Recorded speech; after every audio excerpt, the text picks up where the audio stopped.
20 नवंबर 2020 को हमें देखने को मिलेगा फ्राइडे नाइट स्मैकडाउन का ऐसा एपिसोड जहां पे हमें मंडे नाइट रॉ के सुपरस्टार्स इन्वेट करते हुए दिखेंगे फ्राइडे नाइट स्मैकडाउन को।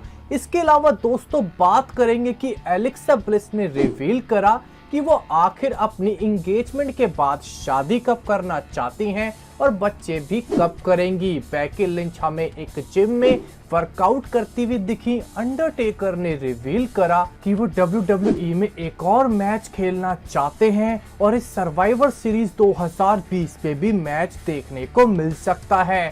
सेथ रोलिंग्स ने जॉन मॉक्सली की खुशखबरी के बारे में क्या कहा, शॉर्लेट फ्लेयर की कब होने वाली है रिटर्न, और साथ में रोमन रेंस ने द शील्ड के डेब्यू की 8th एनिवर्सरी पे क्या कहा। होगा ये सब इस वीडियो में रिवील। मेरा नाम है नितिश वशिष्ठ एंड आप देख रहे हैं WWE हिंदी एम्पायर चैनल।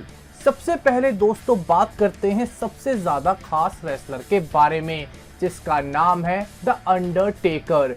फिनाम ने अपने एक इंटरव्यू में रिवील करा कि वो द फील्ड को लेके काफी ज्यादा नर्वस फील करते हैं। उनका मानना है कि मॉडर्न डे में कोई अगर अंडरटेकर के कैरेक्टर को छूता है तो वो द फील्ड है। अंडरटेकर ने अपने इंटरव्यू में रिवील करा कि वो द फील्ड के खिलाफ एक और मैच खेलने को भी तैयार हैं।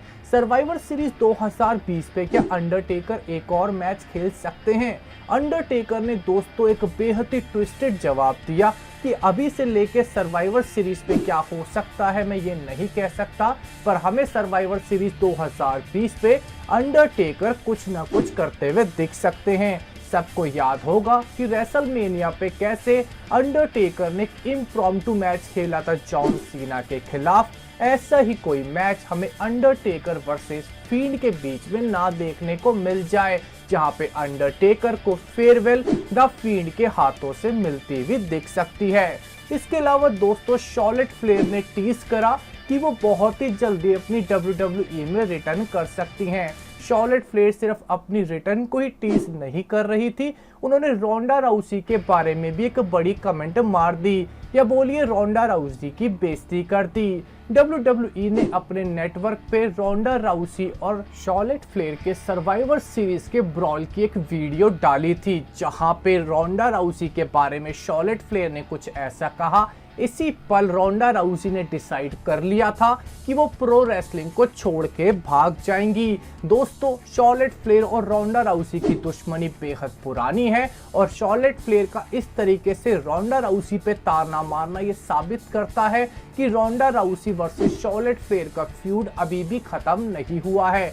जब भी हमें रोंडा राउसी वापस आती हुई दिखेंगी WWE में, शॉर्लेट फ्लेयर एक ऐसी रेसलर होंगी जो रोंडा राउसी से जरूर भिड़ जाएंगी। इसके बाद दोस्तों बात करते हैं जॉन मॉक्सली के बारे में। जॉन मॉक्सली ने ऑल एलीट रेसलिंग के अपने शो पे रिवील करा था कि उनकी वाइफ रेने यंग इस वक्त प्रेग्नेंट हैं और वो बहुत ही जल्दी फादर भी बन जाएंगे। यानी कि दोस्तों सेथ रोलिंग्स के बाद डीन एम्ब्रोस यानी कि जॉन मॉक्सली भी हमें फादर बनते हुए दिखेंगे। उनके साथी रेसलर्स जैसे सेथ रोलिंग्स, एलेक्सा ब्लिस और उनके कई सारे रेसलिंग दोस्तों ने उनको मुबारकबाद दी। पर दोस्तों साथ में ये बात भी रिवील हुई कि जॉन मॉक्सली की वाइफ रेने यंग की ड्यू डेट अगले साल के जून महीने की है। पर अब बात करते हैं उनके दोस्त सेथ रोलिंग्स के बारे में जो दिसंबर में ही फादर बन सकते हैं। तो सेथ रोलिंग्स की फियांसे बेकी लिंच दोस्तों अभी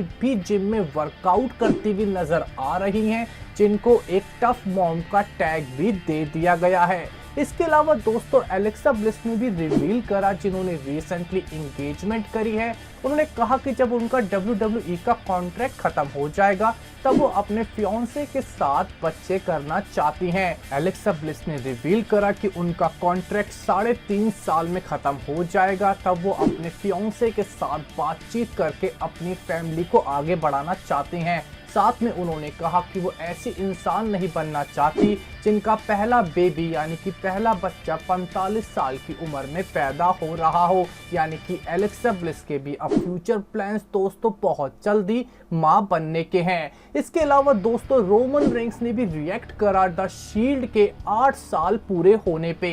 साल 2012 के सर्वाइवर सीरीज पे ही हमें द शील्ड की डेब्यू देखने को मिली थी। उस दिन तारीख थी 19 नवंबर 2012। रोमन रेंस ने रिएक्ट करा अपनी इस एनिवर्सरी पे, जहां पे उन्होंने पॉल हेमन के ट्वीट पे अपना जवाब देते हुए लिखा कि वो उन्होंने जितनी भी अचीवमेंट्स करी है इस 8 साल में वो कम है, वो चाहे तो और भी कर सकते थे। उनका मानना है कि जितनी अचीवमेंट्स तुम कर लो हमेशा उससे बंधे मत रहो और भी ज्यादा अचीव करने की कोशिश करो। इसके बाद दोस्तों बात करेंगे कि हमें 20 नवंबर 2020 के फ्राइडे नाइट स्मैकडाउन के एपिसोड पे क्या क्या देखने को मिलेगा। यहाँ पे हमें दोस्तों एक सिंगल्स मैच देखने को मिलेगा सेथ रोलिंस वर्सेस मर्फी के बीच में। पिछले हफ्ते मर्फी ने रे मिस्टीरियो की मदद करी थी सेथ रोलिंस को हराने में, जिसके बाद रे मिस्टीरियो की फैमिली ने मर्फी को एक्सेप्ट भी कर लिया था उनकी बेटी अलाया मिस्टीरियो के लिए। दोस्तों इस हफ्ते मर्फी को सेथ रोलिंस के खिलाफ एक सिंगल्स मैच में भिड़ना पड़ेगा, जहां पे सेथ रोलिंस मर्फी की अच्छी खासी पिटाई करने की कोशिश करेंगे।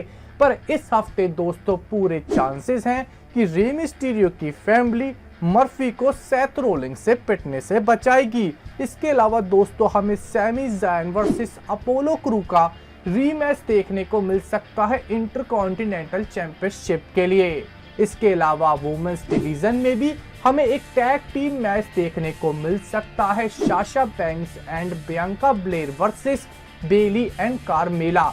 ये मैच दोस्तों काफी ज्यादा इंटरेस्टिंग है क्योंकि साशा बैंक्स को स्मैकडाउन की वुमेन्स चैंपियनशिप के लिए बेली और कार्मेला दोनों ही फेस करना चाहती हैं। क्या बेली और कार्मेला के बीच में बनेगी और वो साशा बैंक्स और बियांका ब्लेयर से जीत पाएंगे, ये तो हमें स्मैकडाउन में ही पता चलेगा।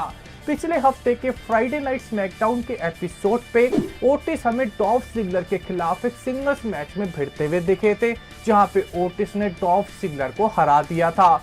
डॉल्फ जिगलर अपनी हार से काफी ज्यादा गुस्से में थे।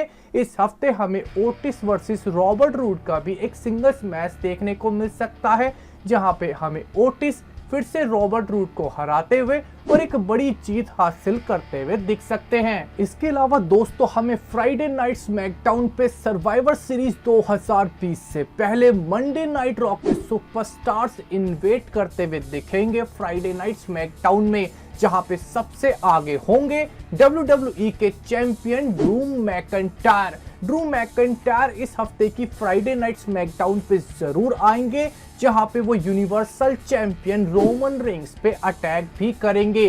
रोमन रेंस ने ही ड्रू मैकिंटायर को प्रवोक किया था कि वो किसी भी तरीके से WWE चैंपियनशिप जीते और सर्वाइवर सीरीज 2020 में एक चैंपियन वर्सेस चैंपियन मैच में उनके खिलाफ रेंडी ऑर्टन की जगह भिड़ जाएं। ड्रू मैकिंटायर ने WWE चैंपियनशिप जीत ली है।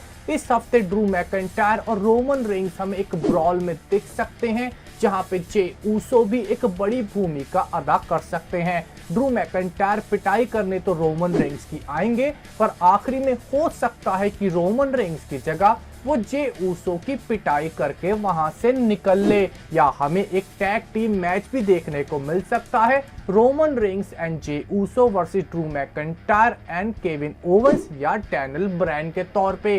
तो दोस्तों हम आपसे इस वीडियो में क्वेश्चन पूछना चाहेंगे, आपके अकॉर्डिंग ड्रू मैकिंटायर और रोमन रेंस में से ज्यादा ताकतवर कौन है? कमेंट सेक्शन में जरूर बताइएगा। हमारे वीडियो को देखने बहुत बहुत शुक्रिया। हमारे चैनल को सब्सक्राइब कीजिए, लाइक एंड शेयर। आपका बहुत बहुत धन्यवाद।